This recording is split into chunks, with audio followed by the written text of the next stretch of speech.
So here's my idea for a new class.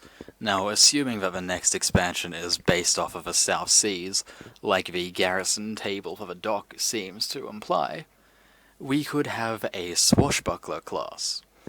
It would be like the Death Knight's a hero class, so that it gets its own starting zone, which would allow all races to play it. There's no reason that any particular race couldn't become a pirate type. And with its own starting zone, it would allow Pandaren, because they're not going to be like, well, why is this pirate on the Turtle Island?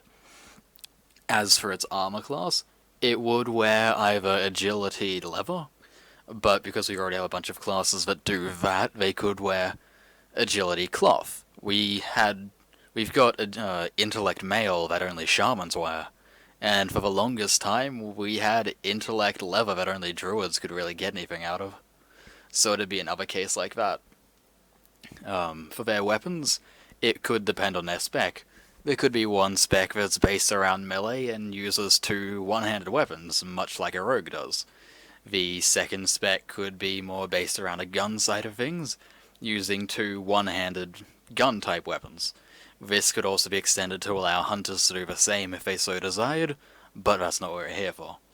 The third spec would be a hybrid spec, using one melee weapon and one gun. The starting zone would be based on the seas.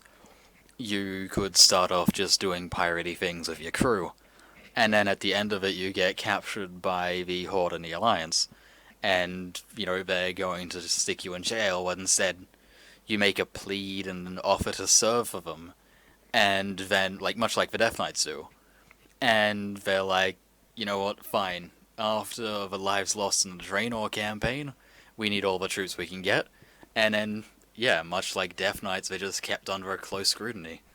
It wouldn't have to follow that storyline, but hey, it's just what I came up with. Anyway, that's just the idea I came up with.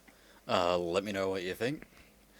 As far as the whole thing goes, it's really all up for debate. Yes, one-handed gun weapons don't exist in the game. If they couldn't be feasibly and easily added in, then they wouldn't be a necessary part of it. The storyline doesn't have to stick to what was said there. Everything about it is up for debate. It's just a bunch of ideas I had on how to make a Swashbuckler class work.